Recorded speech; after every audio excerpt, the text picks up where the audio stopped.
बहराइच में योगी के bulldozer action ने बढ़ाई दंगाइयों की टेंशन। पीडब्ल्यूडी के नोटिस की डेडलाइन हुई खत्म, मिट्टी में मिलेगा अतिक्रमण। बाबा के बुलडोजर का ऐसा खौफ, खुद ही हटा रहे लोग अतिक्रमण। बहराइच में दंगाइयों के खिलाफ पीडब्ल्यूडी के नोटिस से बौखलाया पूरा विपक्ष।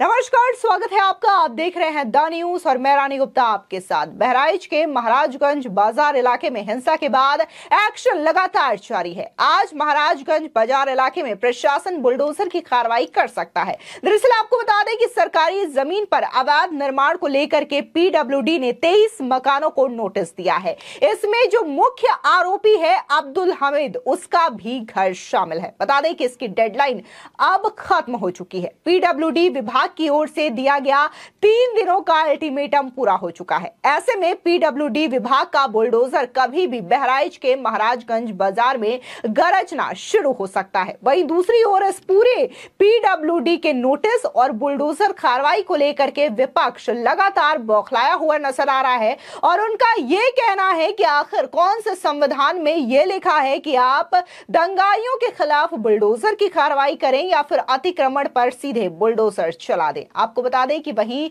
दूसरी ओर पीडब्ल्यूडी ने अपने नोटिस में साफ कहा है कि अगर लोगों ने अवैध निर्माण खुद नहीं गिराया तो प्रशासन गिराने के बाद वसूली भी करेगा। और यही वजह है कि पीडब्ल्यूडी के नोटिस के बाद कुछ लोगों ने अपने घर के ऊपर बने अवैध निर्माण को खुद ही तोड़ना शुरू कर दिया है। आप साफ तौर से इन तस्वीरों में देख सकते हैं कि कैसे बाबा के बुलडोजर का खौफ स्पष्ट तौर से दिखाई दे रहा है और जो अतिक्रमणकारी हैं वो अपने अतिक्रमण को हटाते हुए दिखाई दे रहे हैं। अब ऐसे में विपक्षी दलों का बयान भी सामने आया है, जहां पर अयोध्या से समाजवादी पार्टी के सांसद अवधेश प्रसाद ने क्या कुछ कहा है, आप भी सुनिए। जहां तक बुलडोजर का सवाल है, बुलडोजर भारतीय दंड विधान में, आईपीसी में, सीआरपीसी में, एविडेंस एक्ट में, कानून में कहीं जो है बुलडोजर की चर्चा नहीं है। कोई कितना बड़ा से बड़ा अपराधी है तो कानून में यहां तक कि उसमें सजाए मौत की व्यवस्था है, लेकिन बुलडोजर चलाने का, ध्वस्त करने का ऐसा कोई प्रावधान नहीं है। और जोगी बाबा पता नहीं क्यों कर रहे हैं, उनकी अपनी अलग व्यवस्था है, अलग इस प्रदेश में कानून चलाना चाहते हैं। और ये बातें तो कानून के राज में संभव नहीं है। ये बातें तो जंगल राज, जहां कानून कायदा न हो, तो जो मन है सो करिए। इसके अलावा समाजवादी पार्टी के नेता लाल बिहारी यादव का बयान भी सामने आया है। उन्होंने कहा है कि बुलडोजर की कार्रवाई संविधान के खिलाफ है। सुनिए लाल बिहारी यादव का ये बयान।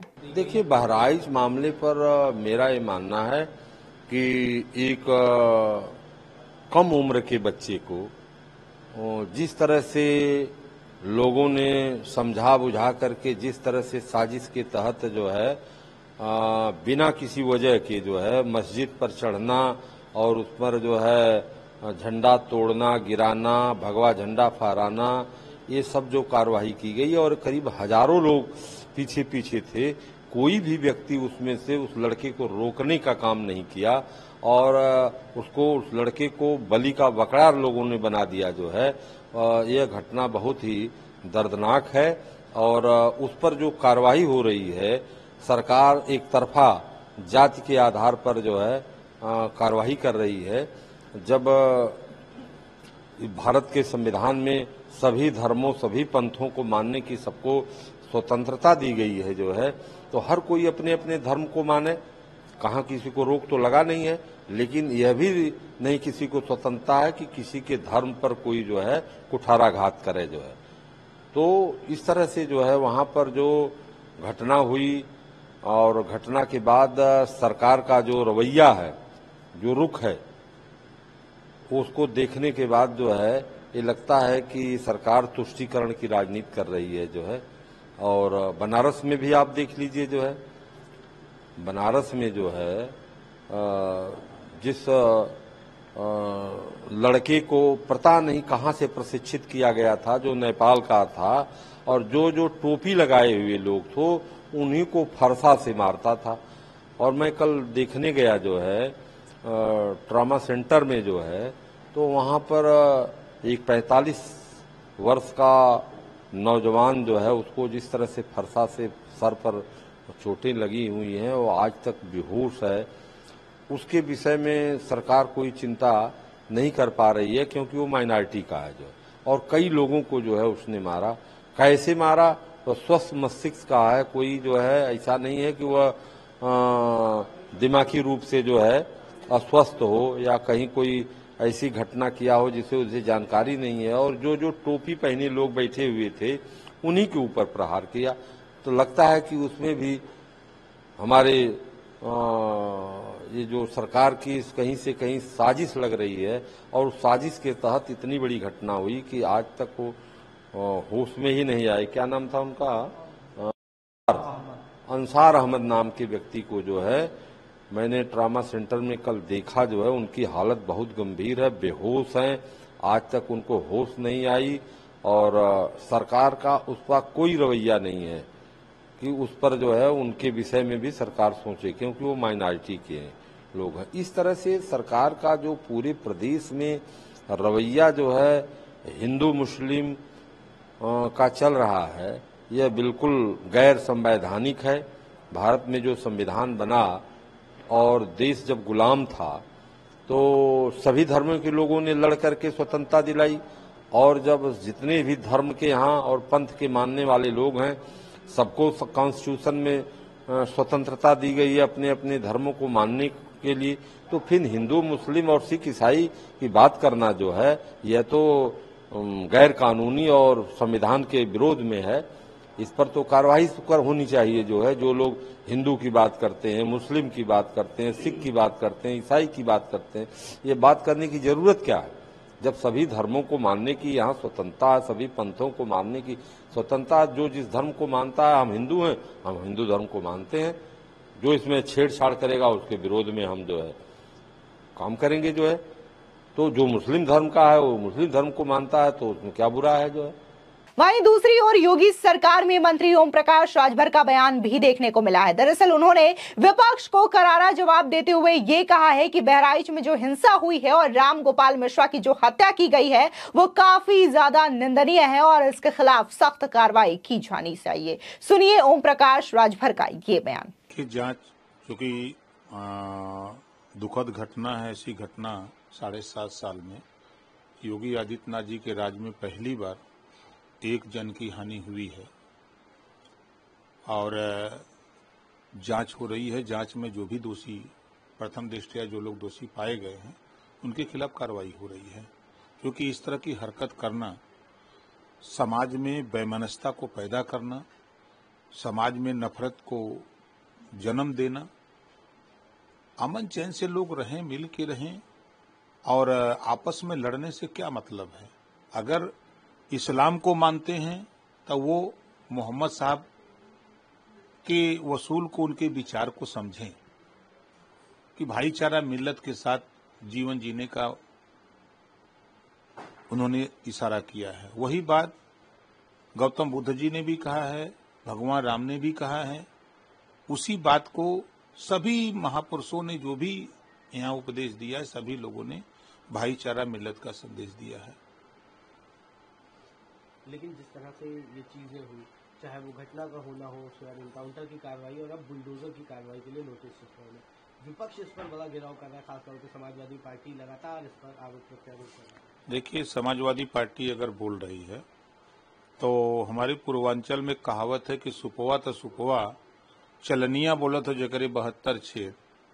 सपा के शासन में 815 दंगे हुए, लगभग 1300 जन की हानि हुई, और संपत्ति कितना नुकसान हुआ इसका आंकड़ा तो हमारे पास नहीं है। लेकिन जब इतने दंगे हुए, 815 दंगे हुए, इतने 1300 लगभग लोगों की जन की हानि हुई, तो संपत्ति कितना नुकसान हुआ होगा वो अपने गिरिबान में देखें। यहाँ 7.5 साल में एक जन की हानि हुई है और कहीं भी दंगे नहीं हो पाए। जो उनका आरोप है कि चुनाव आया है, इस नाते हो रहा है, तो 22 के चुनाव के पहले तो कहीं घटना नहीं हुई। उस समय भी तो चुनाव था, और 24 के पहले भी चुनाव, 24 का चुनाव था, 24 के चुनाव में भी यूपी में कहीं कुछ ऐसी बात नहीं हुई। तो ये झूठ बोल रहे हैं लोग, इनकी बात में कोई सच्चाई नहीं है। दरअसल आपको बता दें कि पीडब्ल्यूडी का नोटिस मिलने के बाद दुकानों से लोगों ने सामान हटा लिया है। जो दुकानें 13 अक्टूबर से पहले तक गुलजार थी, अब वहां पर सन्नाटा पसरा हुआ है। महाराजगंज बाजार में बनी अवैध दुकानें खाली हो चुकी हैं, लेकिन ज्यादातर लोगों ने अभी तक अवैध निर्माण को नहीं हटाया है। बता दें कि हिंसा के बाद से ही बहराइच के महाराजगंज बाजार का इलाका पुलिस छावनी में तब्दील हो चुका है। किसी भी बाहरी की महाराजगंज में एंट्री पर रोक लगी हुई है। शनिवार को यूपी विधानसभा में नेता प्रतिपक्ष माता प्रसाद पांडे बहराइच जाना चाहते थे, लेकिन उन्हें प्रशासन ने जाने नहीं दिया। वहीं जमीयत उलेमा हिंद के एक डेलीगेशन भी बहराइच जाने के लिए दिल्ली से लखनऊ पहुंचा था, लेकिन पुलिस ने उन्हें भी एयरपोर्ट पर हिरासत में ले लिया। आपको बता दें कि देखने को मिला था कि शुक्रवार यानी कि जुम्मे की नमाज के दौरान भी वहां पर पूरी तरीके से फोर्स तैनात थी, ताकि किसी भी तरीके की घटना घटित ना हो सके। और बाकायदा तमाम पुलिस फोर्स जो है वो बाहर से आने वाले लोगों की एंट्री पर भी बैन लगाए हुए है। इसके अलावा जो बाहर से लोग आ रहे हैं, बाकायदा उनका आधार कार्ड भी चेक कर रही है। इसके अलावा इंटरनेट हो या फिर तमाम तरीके की सुविधा हो, उस पर भी रोक लगाई गई है, ताकि जो खबरें होती है, मिस खबरें होती है, वो लोगों तक ना पहुंचे और गलत इंफॉर्मेशन लोगों तक ना जाए। इस पर भी बाकायदा बहराइच की पुलिस, योगी की पुलिस निगरानी बनाए रखी हुई है। वहीं बहराइच हिंसा का मुख्य आरोपी अब्दुल हमीद तो कानून के शिकंजे में है, लेकिन उसके घर पर इस वक्त सन्नाटा पसरा हुआ है। पूरा परिवार हिंसा के आरोप में इस वक्त सलाखों के पीछे है। महिलाएं घर पर है, जो कि घर छोड़कर जा चुकी हैं। राम गोपाल की हत्या के बाद भीड़ ने अब्दुल हमीद के घर पर हमला कर दिया था और इस दौरान दोनों पक्षों की ओर से जबरदस्त पथराव और कांच की बोतलें चली थी। हिंसा के बाद से हमीद का घर सील कर दिया गया है। शनिवार को प्रशासन ने घर खोला है और पीडब्ल्यूडी की कार्रवाई से पहले पुलिस गांव के प्रधान के साथ मिलकर अब्दुल हमीद के घर के सामान को सुरक्षित करवा दिया है। वहीं पीडब्ल्यूडी ने बुलडोजर एक्शन के नोटिस को अब्दुल हमीद के वकील कालिम हाशमी को दिया है, जिसको लेकर के वकील ने यह कहा है कि यह नोटिस पूरी तरीके से अवैध है। दरअसल हाशमी पुलिस पर आरोप लगा रहे हैं कि आरोपी जेल में है, फिर भी प्रशासन उसके घर को गिराना चाहता है। एक बार आप भी सुनिए अब्दुल हमीद के वकील कलीम हाशमी का ये बयान। नोटिस की जानकारी हमें कल प्राप्त हुई है रात में। नोटिस अभी ये जानबूझकर प्रताड़ित करने के लिए किया जा रहा है जिला प्रशासन के द्वारा। इस मामले में बहुत महत्वपूर्ण मामला ये है कि 3 दिन का जो समय दिया गया है, जब एक्यूज जेल में है, सब जान रहे हैं, तो एक्यूज को सर्व करवाना चाहिए था। जानबूझकर घर पर चस्पा किया गया है कि गैरकानूनी रूप से माननीय सर्वोच्च न्यायालय में इस मामला पेंडिंग होते हुए उस भवन को तोड़ना चाहते हैं, गैरकानूनी काम करना चाहते हैं, इसीलिए गलत तरीके से नोटिस दी गई है। नोटिस जब तक एक्यूज को मिलेगी नहीं, जेल में उनसे मिलने का अवसर नहीं दिया जाएगा, जेल में उनको अपना पक्ष रखने का अवसर नहीं दिया जाएगा, तब तक इस मामले में जो कार्रवाई की जा रही है बिल्कुल स्पष्ट कर रही है कि प्रताड़ित करने के लिए किया जा रहा है। देखिए, जिला प्रशासन तो कह रहा है कि जो रोड इन्फोर्समेंट है उसके तहत जो पीडब्ल्यूडी विभाग है उसने नोटिस दी है। पहले भी इस बारे में वहाँ पर चर्चा की जाती थी। ये रोड इन्फोर्समेंट की जो नॉर्मल कार्रवाई होती है वो कार्रवाई है। आप समझिए, मीडिया बंधु, आप समझिए कि सिर्फ 23 आदमी के खिलाफ क्यों? क्या जिला प्रशासन इस बात का प्रमाण पत्र देगा कि इस 23 के अलावा कोई इंक्रोचमेंट और नहीं हुआ है? इससे ये स्पष्ट हो रहा है। हम ये कह रहे हैं कि अगर अवैध निर्माण है, सर्वोच्च न्यायालय ने भी इस पर कहा है कि गाइडलाइन बनाई है और कहा है कि तोड़ना चाहिए, बिल्कुल हम इसके सपोर्ट में है, तोड़ना चाहिए, लेकिन क्या इस पर अपना पक्ष रखने का अवसर नहीं दिया जाना चाहिए? जो आदमी जेल में है, उसका घर लूट लिया गया है, उसको अपने दस्तावेज पेश करने हैं, वो अपना दस्तावेज कैसे पेश करेगा जब आप सही समय नहीं देंगे? हम ये कह रहे हैं कि इसमें आप उचित समय दीजिए, उसका पक्ष सुनिए, उसके बाद आप उसको धराशायी करिए। इस पर कोई रोक नहीं लगाना चाहता है।